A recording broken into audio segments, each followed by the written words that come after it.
Welcome to Photoshop Quick and Easy Tips to level up your design skills. Photoshop Tutorial, Beginner Series, Episode 3, Move Tool and Auto Select.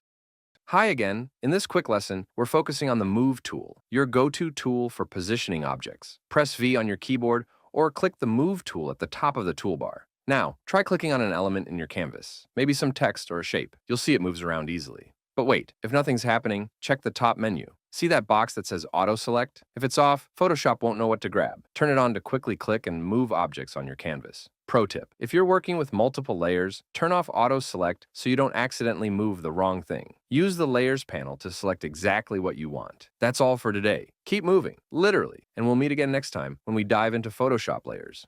Disclaimer: I'm not a Photoshop expert or certified instructor. All tutorials in this channel are based on my personal experience, learning, and practice. I share these tips to help fellow beginners like me. Please feel free to explore more and use what works best for you. If you found this helpful, like and subscribe for more quick Photoshop tips.